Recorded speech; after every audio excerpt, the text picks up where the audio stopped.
kids. My name is Dax, and I am new to Cool Kids team. And my flavor is watermelon. Try one today. For the everyday lowest prices on all grocery items, trust Low Cost Supermarket for the widest variety of quality products at low prices. Freshly picked fruits and vegetables, healthy products for your well-being, high quality meat cuts, and a warm and friendly service. Low Cost Supermarket, Southern Main Road, Cunupia.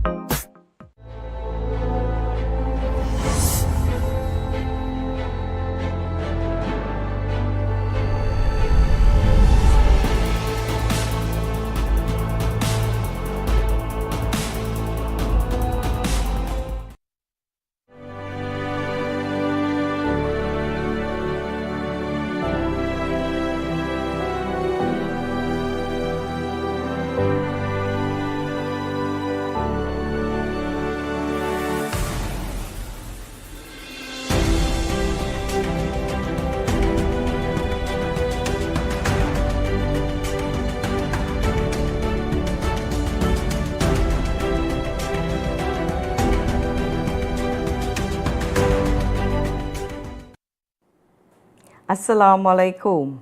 May the peace and blessings of God be with you. Good evening. You are viewing The Right Fit on IBN, the Islamic Broadcasting Network.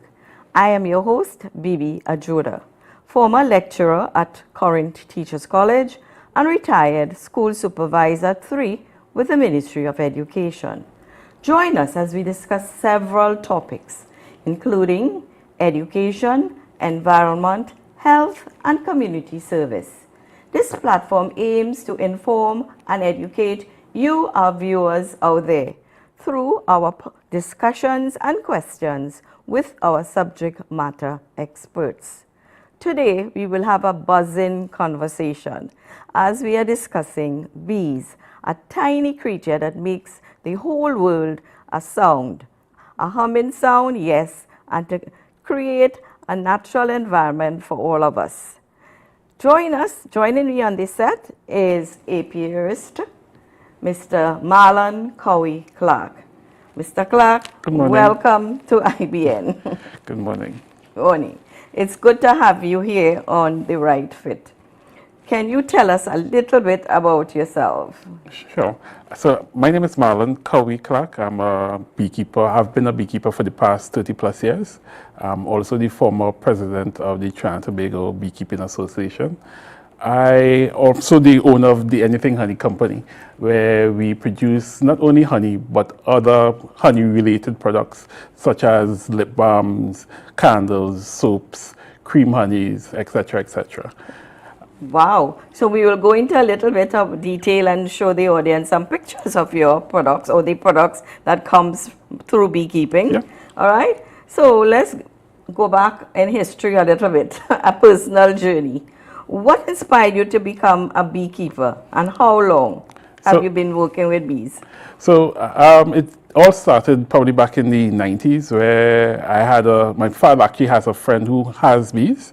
I did an extraction with them. I got stung a couple of times, but the honey was excellent. So from there, the interest has always been there. I've read about bees. I've read a lot about bees. And then a couple of years ago, I started to do it commercial because I always had bees. It's just that it was more for hobbyist purpose. Mm-hmm. About 15, 16 years ago, I started to do it commercially. Okay, so your first experience handling beehives and bee. Can you share that experience with us? So I can't remember the exactly first one, but I remember a couple. So some of the more memorable instances is back in, I'm Tobagonian, by the way, back in Tobago. Welcome. Where there was a swarm in a tree above the apiary. Oh. And I was a bit more inexperienced then. I went and tried to catch it in a box, but with sneakers and a long pants. But when I reached up to get the bees and shake the bees into the box, the bees from the hives started to act up, and I got like about 40 something stings on my ankle. Oh my Lord. Yeah. But back then, I actually used to go to school sometimes with either swollen hand or swollen eye sometimes because of this thing. But it was all good. It was all good. It was all You know, there's a saying, some people say bee sting good for arthritis. yes. So that actually medicinally proven.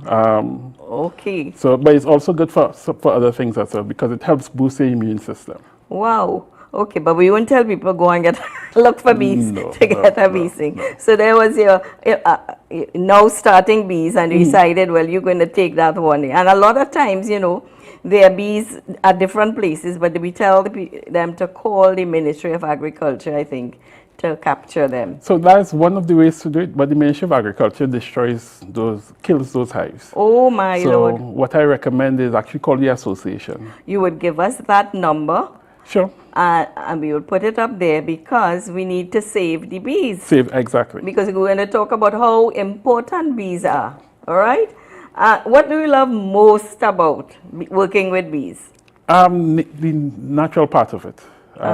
So because bees are typically based in the forest, I get to enjoy nature. I mean, yes, the honey is good, but being one with nature is actually the more important part for me. Yeah, you get to listen to the bees as well, the humming. You get to hear the birds. You get to enjoy that fresh air of the forest when you're doing beekeeping. Okay, and back to nature, and that's so pleasant too, eh? Now people trying to do all kinds of healing and energy back in nature. There, for viewers who may not know why are bees so essential to our food supply and ecosystem, we have a video to tell us 10 incredible facts about bees. So our first video tells us about bees that you may not know, or you know, and you will learn about it.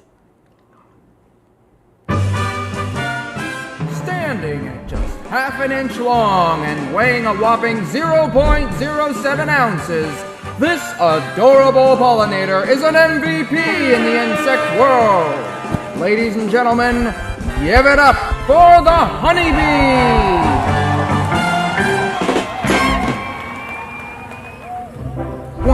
Honeybees love to dance. Honeybees collect nectar from flowers and transport it back to the hive, where they convert it into honey. While foraging, bees communicate through waggle dancing, a figure-8 move that tells other bees where the best nectar is. Depending on the nectar's location, size, and distance, they'll waggle anywhere from 1 to 100 times. 2. One bee makes less than a teaspoon of honey. A single worker bee produces only 1/12 of a teaspoon of honey in its lifetime. That means it takes more than 500 bees to fill an 8-ounce jar. 3. Bees are actually pretty strong. Pollen is critical for a honeybee's health. It not only provides fat and protein, but it's also an important food for bee larvae. Honeybees can carry up to 35% of their own body weight in pollen. By moving pollen from flower to flower, they help pollinate crops and other plants. It's no surprise they're among the best pollinators in the world. 4. They eat their own honey, like a lot of it. To produce beeswax, honeybees must consume their own honey, about 8 pounds of honey for every pound of beeswax. Honeybees rely on beeswax to build and maintain the intricate honeycomb design of their hives. 5. Honeybees follow strict social roles. A healthy colony can hold 40 to 60,000 bees, each with a specific job. Worker bees are female and tasked with cleaning and protecting the hive, as well as foraging outside for food and water. Drones are male bees that mate with queens, often from other hives, to maintain genetic diversity. The queen bee lays eggs and runs the entire operation. 6. The queen is everything. The queen bee is vital to the health of a beehive. Worker bees secrete a protein-rich substance called royal jelly to feed both larvae and a developing queen. At her peak, the queen bee can lay 2,000 plus eggs daily.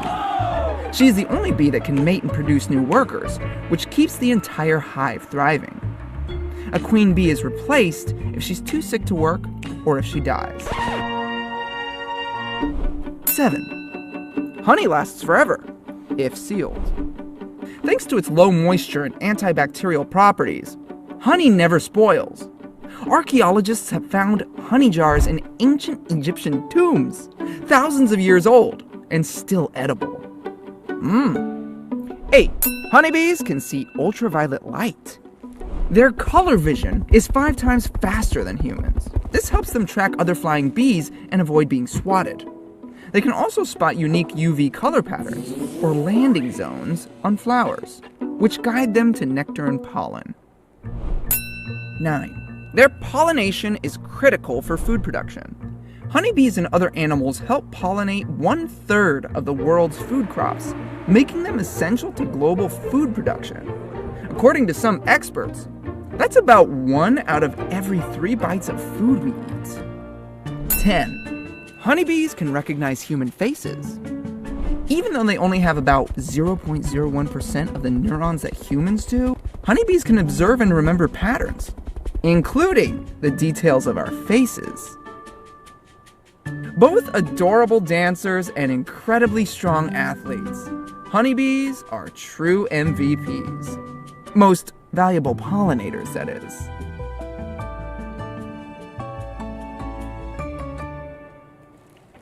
Well, want to comment on that video? Excellent information. So especially the part where honey is a food that doesn't spoil. Yeah. That's so much. So that's very accurate. The reason being is 2 things. One, honey has, because of how concentrated honey is, it actually kills bacteria. Right. And honey actually contains a very small percentage of peroxide, which also kills bacteria, which is one of the reasons why it lasts so long or doesn't spoil. You know, once I had a little wound and the doctor told me to put honey on it. Yeah, that's also an excellent treatment as well. Yeah. Because it doesn't leave a scar as well when you put honey on a wound. And it has some healing properties. Yes, it does. Wow. And we saw that they are pollinators. How much of the food in Trinidad and Tobago depends on pollination from bees? Just to let the public know how important bees are. So all your fruits, most of your other crops depend on honeybees. And put it this way, even your animals depend on honeybees as well, because some of the feed that we feed our animals are pollinated by bees. Wow. So if we don't have honeybees, or if we don't have bees, and I say if we don't have bees because here in Trinidad, in addition to the honeybees, we have about 14 species of native bees here in Trinidad and Tobago. Wow. That aren't actually normally recognized, but they are bees as well, and they do their part in pollinating as well. So those are as well add to the importance or add to the pollination that bees do. So we see how important it is, and I think we're coming up at the end. We'll have a slide to show all the work that the bees and the importance of honeybees here. What are some of the misconceptions people have about bees? So here in Trinidad, there are many. Let's say all. Let's start with the crystallization. Honey doesn't crystallize. So the truth is, there are some honeys that crystallize. It's all depend on the nectar source. So here in Trinidad, we produce honey from the rubber trees, which is, you find a lot of them in the Sangre Grande area. Okay. You find it across the country as well, but Sangre Grande is the biggest area.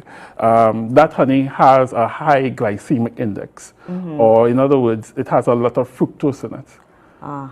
Especially those honeys, especially when exposed to colder temperatures, that glucose molecule actually separates from the water molecule and either falls to the bottom or sticks to the side of the honey.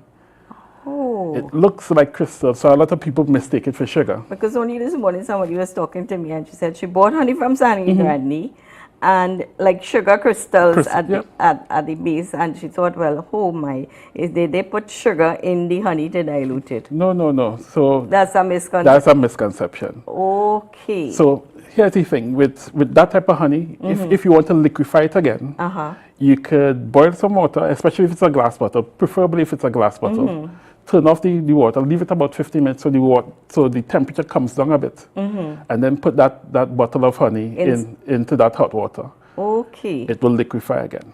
You know, as you talk about bottle and honey, a lot of time I'm seeing people selling on the road and the honey is in plastic bottles. Comment on that. I tell them, I say to them, I do not want no honey in plastic bottle in the hot sun.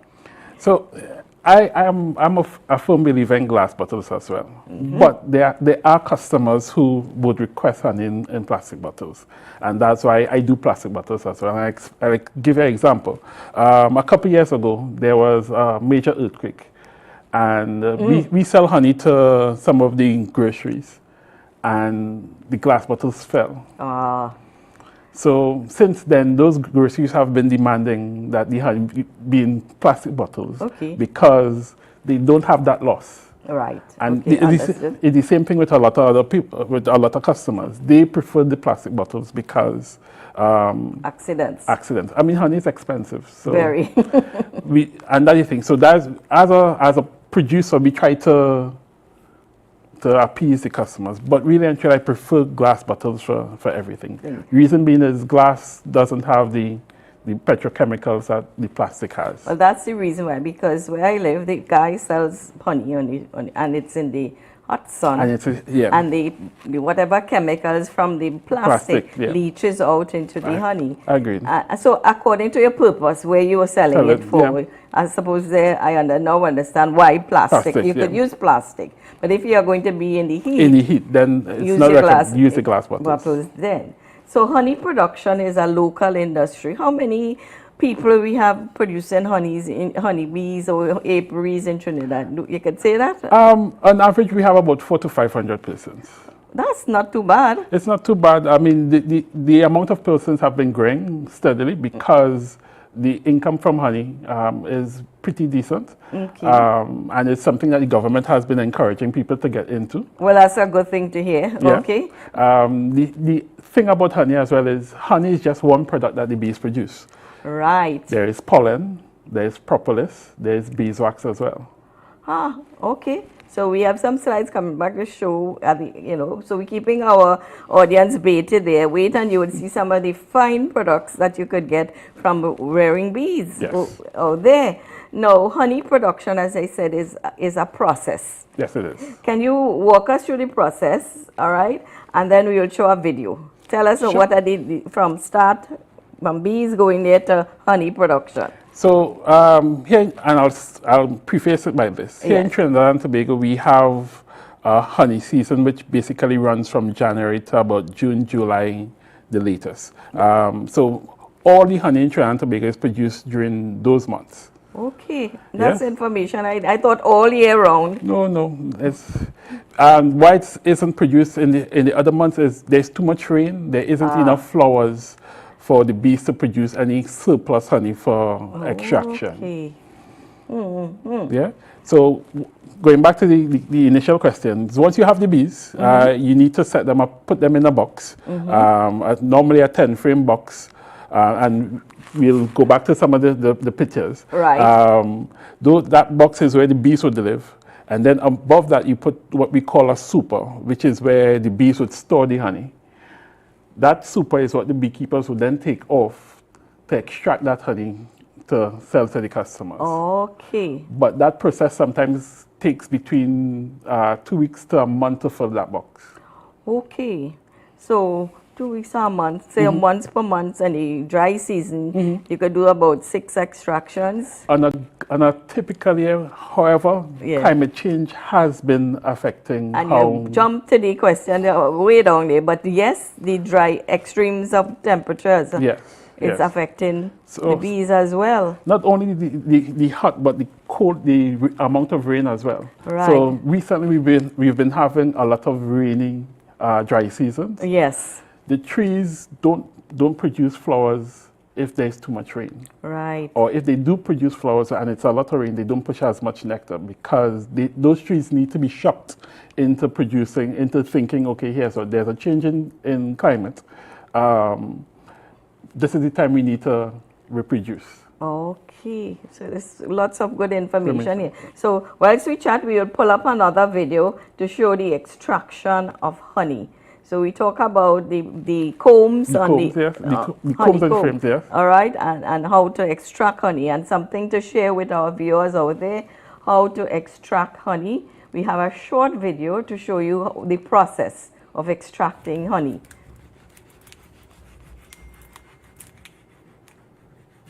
So what they're doing now is uncapping the frame of honey. So what happens is when the honey is ready, the bees put a wax coating on top of the cells to protect the honey that is already finished. Oh, So as a beekeeper, they're basically opening those cells. So when you put that frame in the extractor, that honey could be pulled out of those cells. wow. And here they're putting it into the extractor, and what the extractor does is spin those frames around and use centrifugal force to pull the nectar out of not the nectar, the honey out of the frames. Wow. And I suppose all these equipment people have to have. Yes, it's a requirement, There you go. especially for sanitary purpose as well. Yes. So as you see here, because of the spinning, the honey is actually being flung to the wall of the extractor. Right. That's the centrifugal force at work there. So that honey, after it's extracted, it's strained and then bucketed or put in barrels, and those barrels are kept for the rest of the year until that honey is being used. Okay, It's and ready then- to be used. I suppose if you're a beekeeper, then you bottle it too. Then you bottle it, yes. And no additive, no anything, no preservative No in it. preservative, no additives. Wow. This is, And here what they're doing is they're checking the moisture content. So here in Trinidad and Tobago, the legal limit for your moisture content is between 14 to 23% water. From the association, we actually recommend between 18 and 19.6 because those honeys typically are the best that you'll get here in Trinidad. Trinidad. Yeah. Okay. So for our viewers here, they show a little snippet which you can't go live with, but something to talk about, to look into. And lots of people out of jobs and want to look at something. And I'm sure you'll tell us about the Beekeepers Association. Yes. You're willing to help and educate them on beekeeping and how to start up a beekeeping, which I think I have a question on that for you. But what makes our local honey unique and different from international, I would say, or imported honey? So, couple things. One, our beekeepers still don't do a lot of heavy processing of the honey. Most of the beekeepers here, they extract the honey, they either bucket it and then bottle, or they bottle it right away. So there isn't any major filtration. So the beekeepers here aren't removing any pollen or any of the health benefits from the honey. They're not heating the honey too much, if they're heating the honey at all. Because one, we don't need to actually do that here. We produce a high quality of honey here. Naturally. Naturally. The third thing about it is, here in Trinidad and Tobago, we've won several international awards with respect to the quality of the honey that we produce. Excellent. Yes, so why then spoil What you have good what already. you have good already? Correct. Yeah. Yes, I agree with that. But it's against the law thing to bring in honey in the country too. It is, and a lot of people have been asking why. One, there's a virus or a spore called American foul brood. We don't want that to get into the country. Okay. The reason being is, if your hive is infected with American foul brood, the only treatment is to burn the hive. Oh my Lord, no, not that. And when you burn one hive, you have to burn all the hives in the apiary. Oh, no, Yeah? we don't want that. And we don't want that. So that's a good law that prevents, and you can't take out honey neither, I think. So you could export honey, yes, you could. You could yes. Okay. Because if you were to take honey to another country, it depends on the laws of those countries. That may say you can't bring it in on as that, yeah. well. Okay. Now we talk about pure honey and you talk about the crystallization of honey. But how can consumer tell the difference between pure honey and diluted or fake honey? Right. So that's a very good question. And there are a lot of local myths with respect to that. But currently, the only true way is to actually get it scientifically tested. Okay. The reason being is internationally, honey is one of the most adulterated foods in the world. And the Chinese have perfected adulterating honey, whereby they add things like rice syrup and high fructose corn syrup, which doesn't have a flavor, but also just as thick as honey. Okay. So you add, internationally, that's what they do.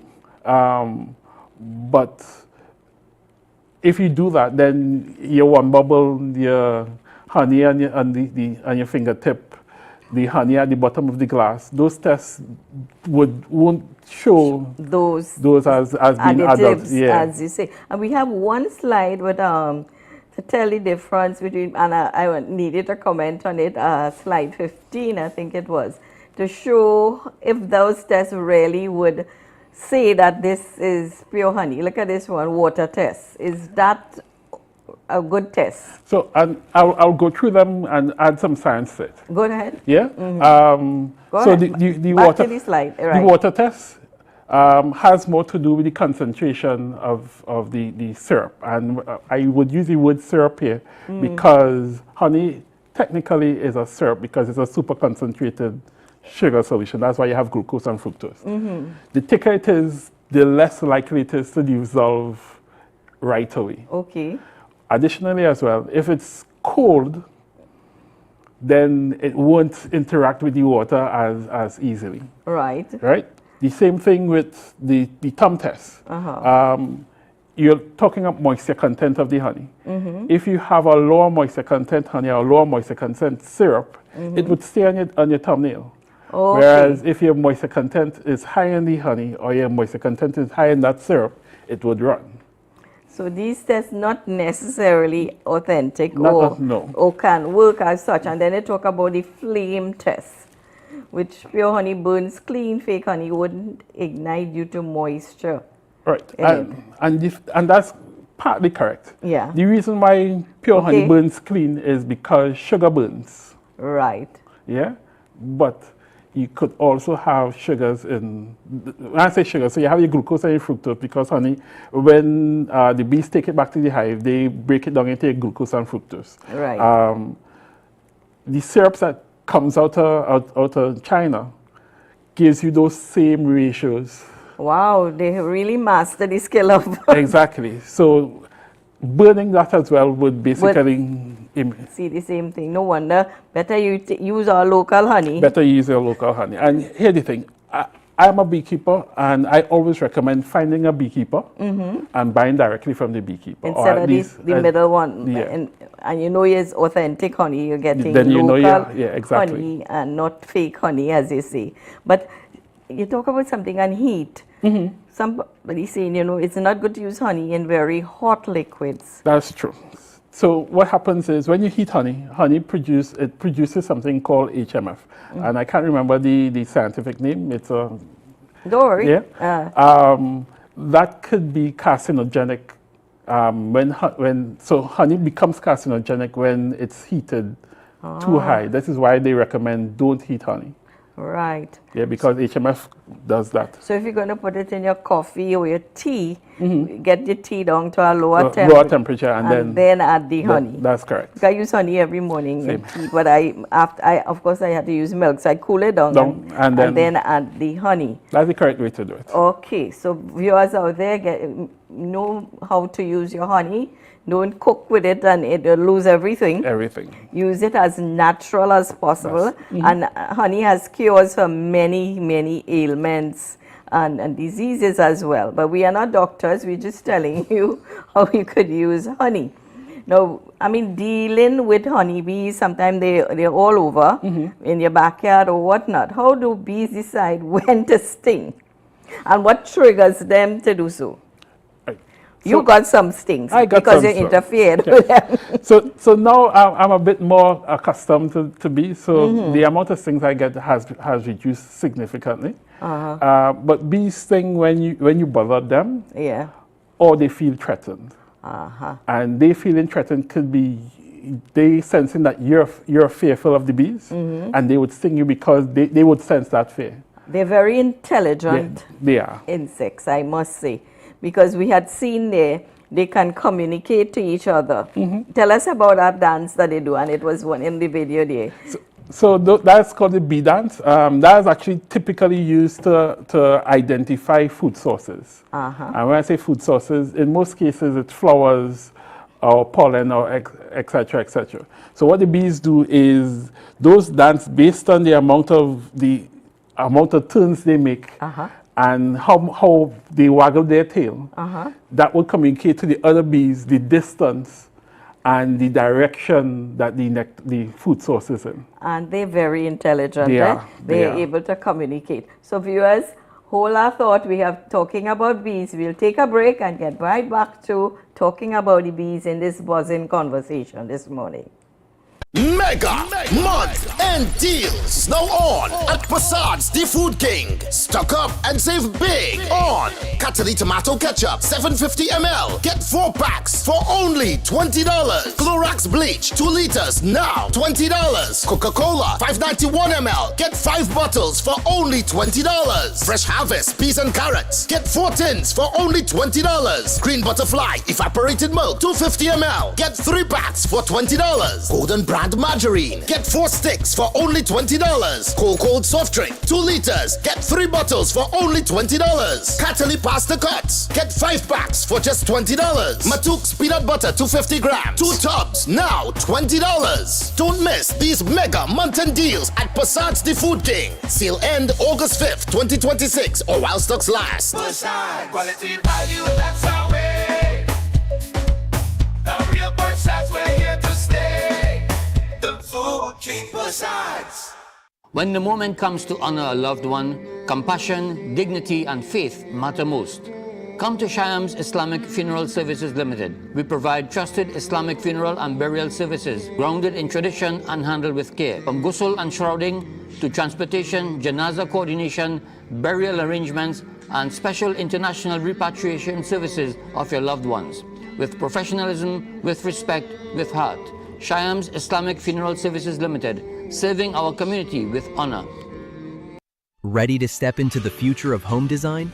Crafted for longevity with durable tempered glass and premium hardware finishes, our shower enclosures ensure your home is ready for whatever the year brings. Out with the dated, in with the modern. Experience a bathroom that's as easy to love as it is to clean. Make this your year of style. Contact Camry Glass today and let's start your transformation. Fruitopia, the drink that rocks your lunchtime. Fruitopia, Fruitopia, it's a drink that's high. The citrus punch, fruit punch tastes nice. Guava, pineapple, that give me a vibe. We don't want nothing less compared to the rest. Fruitopia the best. Punch any thirst when it comes to the test. Perfect thing for my lunch. Flavors pack a punch. Fruitopia, Fruitopia, it's a drink that's hype. The citrus punch, fruit punch tastes nice. Fruitopia, the drink that rocks your lunchtime. Try our new passion fruit flavor today. Taste the passion. Welcome back. You're viewing The Right Fit, and we're talking to an apiarist or a beekeeper, Mr. Marlon. Mr. Marlon, what are the biggest threats today bees are facing locally? So I won't classify which one is biggest. I would name 3. Okay. Pesticide use, deforestation, and climate change. Wow, those are 3 big ones, really. Yeah. Yep. Huh. And it's not only local, it's global It's as global, well. yeah. Climate change. And we talked about that in another program about what climate change can do to the weather patterns and so on. Are you see changes in bee behavior or honey production because of climate change? Yes, yes, we do. So, give you the example of this year. Actually, probably for the past 5 years, everything has been unpredictable for us as beekeepers. This year started off kind of rainy, Right. and I actually expected earlier this year that the year would not have been a very good production year for beekeepers. Typically, we start to extract honey sometimes in January. This year, it started in March. Wow. And as you say, we say with wet season, dry season is no longer wet and dry. Wet and dry. It's all mixed now. That's correct. Even in the dry season, you get rain, and in the wet season, you get sunshine and harsh weather and conditions. Exactly. And then remember, the temperatures are rising as well. Correct. Yes. So, like before, I could have basically predicted, okay, here, so I'm going to get extraction or get honey produced here this month, and this month. No longer. So how do you know when to go and extract now? Well, it means I need to go to the bees a lot more often. Right, to see if the combs are filled. Yes, that's correct. And they're so intelligent, they cap the honey. Smart to protect it too, eh? I agree, yeah. Wow.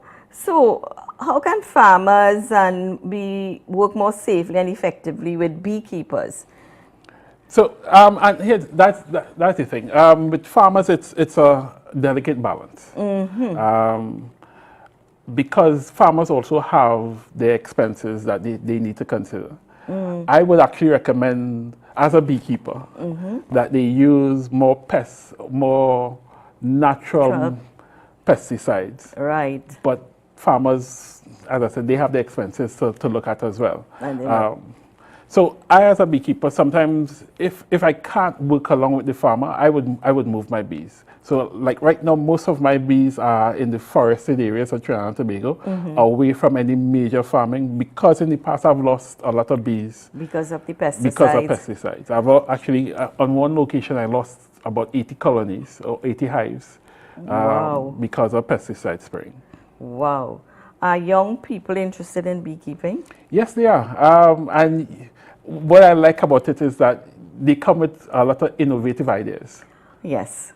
Yeah, so they're more willing to try other products, not just honey, but you would see them trying the soaps and the lip balms and all these other products that typically the beekeepers here in Trinidad and Tobago haven't yet started to explore. Those young people are coming into the industry and going into those areas to actually produce more businesses. I suppose they'll show you better shape on the boxes and things like that. So we had some slides, so just to show our viewers where the bees are located in the forest. And I think they were right. These are local hives. These are local hives. So this apiary is in the valley with Acerite. Okay. And the coloration is to help the bees identify the individual boxes. Oh my. Because so naturally, bees don't have this amount of hives in one area. Okay. So to help them orient to the right box, we added different colors because the bees are able to identify the boxes by the color. We saw in the video ultraviolet light. Ultraviolet. And the next one, this is another one. Yes. So this is in Sandy Grande. Okay. This is not my apiary, but this is another beekeeper's apiary because I work along with other beekeepers as well. Excellent, sharing the expertise. The next one? This is one of the apiaries in Tobago. Okay. This is actually my original apiary in Tobago. This is close to my house. This is just close by Spring Garden or Orange Hill. Okay. Next one? Unfortunately, this is those bees have died. Oh my Lord. And we had spoken about pesticides. Yes. This is the results of that. Okay, so that's good for our audience to see what pesticide does to the bees. Okay, next one. And this is basically honey that is ready to extract. It shows capped honey. and the amount of frames that you would typically have in a super or a box of honey. Okay, next one. Oh, there they are. And this is what we call a nucleus, which is basically a small hive or 5-frame hive. This is what beekeepers make to expand or to replicate bees, and then they're transferred into the box that we produce honey in. Okay, and this is? Those are frames of honey. So we do comb honey, a lot of comb honey. This is what our comb or frames of comb honey look like before we cut them up into the pieces. Okay, next one. And that's the delicious part. Yes. And you know, my father used to rear bees as well next to our house. And if you eat too much of that honeycomb, you know what happens? Yes. You feel dizzy. Yep. Yeah, because it's rich sweetness. Yeah. And I didn't realize you have honeycomb packed and available for sale. Yes, we do. Okay, and these are some of the products of honey. Tell us some of these products now. So these are lip balms. They're all natural lip balms. So they're based off of the beeswax, but we add other natural ingredients such as olive oil and almond oil to them to keep them natural. So we don't add any preservatives at all. Wow, so those who like, I know lots of people now going natural, and you have the different green apple, tangerine flavors there. Yeah. Okay. And this one is? So these are what we call cream the honeys. Okay. So they're a spread made from honey, where we take advantage of, I had mentioned earlier that in Sandy Grande we produce a lot of honey that crystallizes. Yeah. What we've done is we've taken that honey that crystallizes to make these spreads instead. So we manage the size of the crystals so they're very small. So basically you use them as a jam replacement. Okay. So you could, and you have those products, right? Yes, we do. Yes, we do. Okay, next one. Oh, look at this one. And these are some of the candles that we do. From the wax? From the beeswax. Right. Yeah, and then we sent them based on... And that one too? Yes. Beeswax. So viewers might be asking, you'll have to give them a contact for your April and you, because after this program, they may be interested in these natural products. Next one. So these are what we call lotion bars. They're a lotion or a cream for your skin. Wow. They're heat activated. So once you rub them between your hands, they basically melt a bit and you're able to keep and moisturize your skin. Wow. Never heard of it before. And look at these. Yeah, or floating candles. Oh my. And you make all these locally? Yes, we make all these locally. And you know, people wouldn't think, they don't know where. So you see, part of this program is to educate our viewers. Local production here. So Mr. Cowie will give you his number and where he is located. And this was a chart that we'll have to blow up a little bit to see Save the Bees. And as we said, why bees matter. Pollination, support, maintain biodiversity, keep ecosystems healthy, produce honey and other valuable products. And some of the threats which you have mentioned, pesticides, climate change, habitat loss, and pollution. Nothing that you didn't mention here. And how you can help plant native flowers, avoid harmful pesticides, build bee-friendly gardens, provide clean water, protect natural habitats, and raise awareness. And as we talk about awareness, I will go back to you to ask you, how can schools or communities be involved in beekeeping? Thank you. So one of the things that we recommend, and not just from the association side, is what we call pollinator gardens. What they are is gardens, or even like on the sidewalk where you have, instead of having just grass, you have plant flowers.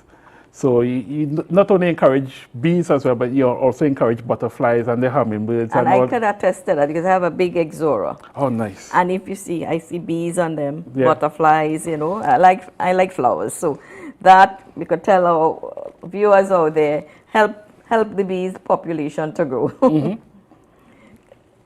Now, what can everyday citizens do to help protect bees besides planting it to protect them? To protect them, we reduce the use of pesticides, which is the major issue, I think, with a lot of bees these days. And when I talk about bees, so we have honeybees which are managed. They're managed by beekeepers. So we have a lot of beekeepers taking care of them. But we also have those 14 species of local bees that aren't managed. Oh, So they aren't being reproduced as fast as honeybees could be reproduced. Oh, okay. So the less pesticides you use, the more we save those bees in particular, because those bees are actually sometimes here in Trinidad and Tobago more important than the honeybees. The reason being is those bees are native to Trinidad and Tobago. Right. So there are plants and flowers that those bees have been accustomed to. Or they're There's a native. Yeah, they're native to And that. So for example, species are plants. so for example, we have vanilla here. Yeah. Vanilla beans growing here naturally. Really? Yeah, we do. Okay. Let me give you another example, orchids. Yes. Yeah, we have bees here that are responsible for pollinating those particular plants. Okay. And the honeybees can't do it. Ah, so those species will work with those. Yeah, exactly. I see. So it's a science to it all. So exactly. It is a science. What is your long-term vision for beekeeping in Trinidad and Tobago? So that's a very good question. So the thing with beekeeping here in Trinidad and Tobago, I think we're still yes, we've been doing beekeeping here in Trinidad and Tobago for a lot of years, but I think the industry still isn't developed as it could be.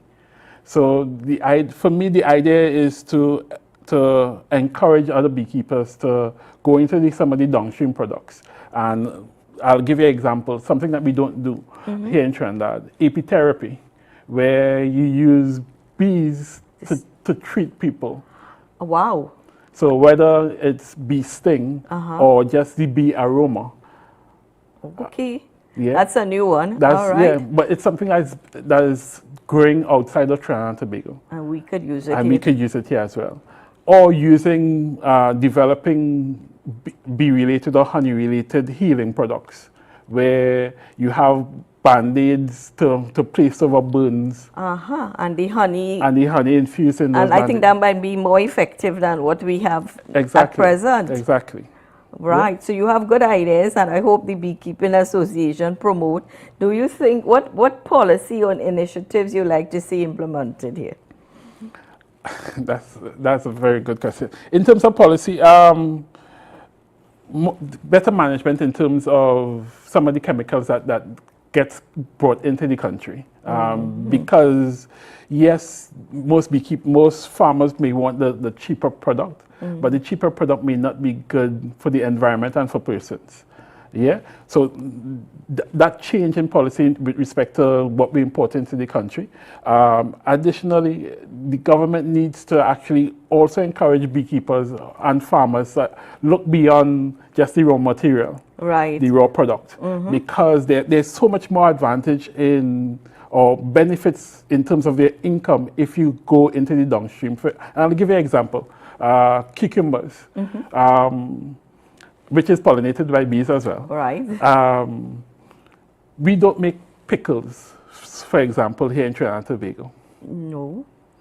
But we produce a lot of cucumbers. And sometimes they rot out there because we have excessive production. Exactly. So we could start doing that. We could start doing that, and therefore create a market here where we also be able to export some of the products that we do. And that's to bring in valued foreign exchange. Exactly. Exchange, yeah.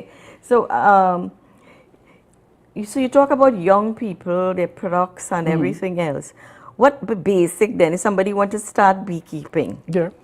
Basic material, resources and information can they get about beekeeping? So the ministry does offer a training course. Okay. They do it probably once a quarter. All right. But I would actually advise persons to join the association. Okay. At the association, we share information every day. If you have a question, there's always a beekeeper willing to mentor you or answer those questions. You have a contact for the association? I don't have it off. Don't have it on you. But if you want, you call the station here, you will give it to me and we could share it with them. Yeah. Right? But the association does have a Facebook page. A Facebook page. I saw your page. Yeah, and so you have lots of information on the association page. So viewers, entrepreneurs, young people, if you would like to start beekeeping, go on your Facebook page and I will get the number and share it with the audience there. So you could start a very profitable, fruitful business. Correct. I may say that too. But you know, we are Islamic station. Do you know that bees are mentioned in the Holy Quran? Yes, and I love that it is, because it adds so much more reverence to bees and beekeeping. Yeah, because now you take something that is natural and add God into it. So we have a video, and I'm going to ask them to cue it up. And it's chapter 16 in the Holy Quran, verse 68, and the verse an-nahl means bee. And it tells you about the bee, how they make their home, their livelihood. So we could cue up that video, the Quran and bees video, so our viewers out there see the high reverence that bees have. There is a tiny creature Allah dedicated an entire chapter of the Quran to. Not a king, not a mountain, not a prophet, a bee. But why? More than 1400 years ago, Allah said, "And your Lord inspired the bee." Allah described its homes, its food, and the paths made easy for it. And there is something many people miss. When the Quran speaks about the bee gathering nectar and producing honey, it uses feminine language. Today, scientists know that the worker bees responsible for producing honey are female, but that is not all. Allah says, "From within them comes a drink of different colors in which there is healing for people." Today, science continues to uncover the extraordinary world of bees. Millions of bees work together with astonishing order and communication. They help produce much of the food we depend on. A tiny creature, perfect order, sweetness, and benefit for humanity, guided by Allah. And Allah ended these verses by saying, "Indeed, in that is a sign for people who reflect." Yet how many signs around us do we pass by without reflecting? Right. So it talks about the bee, and I think the other slide coming up would tell you about the Quran, and your Lord inspired the bee, saying, "Take for yourself among the mountains, houses, and among the trees, and in which that they construct," telling you where they construct their homes, on the trees or the mountains. "Then eat from all fruits and follow the ways of your Lord laid down. There emerges from their bellies a drink, varying in colors, in which there is healing for people. Indeed, is that a sign for people who meditate." All right, so this tells you the reverence and the bees, their life, the queen and the drones and everything else, very, very, I mean, they coordinate and they have teamwork and they work together, which is a lesson for humanity, I would think. Agreed. All right. So as we are getting closer, I think, I'm not too sure how much time we have. I'm going to ask, what is one thing you wish everyone understood about bees? So, bees and honey. So, going back to one other misconception. So people think that all honeys are the same. But it's not. The honey is actually, the flavor, the smell, the color of the honey is actually determined by the nectar source or the flowers that the bees. So you're saying honey, a bottle from Grandi, a bottle from Toco, a bottle from Cedros will be a different taste? All will be a different taste. Okay. The reason being is the nectar source. So every flower would give you a different flavor honey or color honey. I see. So that's why you're getting, you know, you have a light color, sometimes you have a dark color, yeah. and in between medium color. So tell us where people, I know you would share your number now, where can people find your products to learn more about your work? So we have a website, anythinghoney.com. We also on Instagram and TikTok and Facebook at Anything Honey. Okay. But we have our products throughout in groceries and throughout Trinidad and Tobago. Okay. What's the name of your apiary? So, you have a number? I know when I buy honey, I see apiary number. So we have, we actually have 11 different apiaries, but we have 3 registered. Okay, okay. So we have 1312, which is the original apiary. We have 1506, and I think 15, I can't remember the last apiary number. But those are our apiary numbers. We if you want to contact us, you could actually use any of the social media or the website that I had mentioned before. Right. My direct number is 483-5102. 483-5102. 5102. I may not answer the phone all the time because I'm in the bees a lot. We know, I know. Yeah, I but know. you can always send me a WhatsApp and I'll respond to it from there. Thank you so much for joining me and taking time from your busy bees to get here today. This brings us to the end of our this evening discussion, a buzzing one indeed. Again, thanks to Almighty God for the opportunity and the ability to reach to you, my dear audience. Thank you for joining us. Much appreciation to my guest, Mr. Marlon Cowie Clark, and many thanks for the management and staff of IBN, especially staff behind the scene, Brother Hasib, Siddiq and Siddiqa. Join us again next Monday at 8 p.m. with a rerun on Saturday at 5 p.m. Drop us a line if you would like to be part of this information and education, The Right Fit. All right, you could contact us at 680-9635 or 645-4426 is the studio number, and we will get the Bee Association number for you if you call, and we will leave it here so you can contact us there. If you're unable to view us on IBN Channel 8, you can view us on Facebook or YouTube. And I'm sure Mr. Cowie is going to put us on YouTube now to share and educate you, the public, about bees. Okay, thank you for doing. I'm your host, Bibi Ajuda. Stay safe, stay inspired, and keep the conversation buzzing long after this segment. Assalamu alaikum. Good night.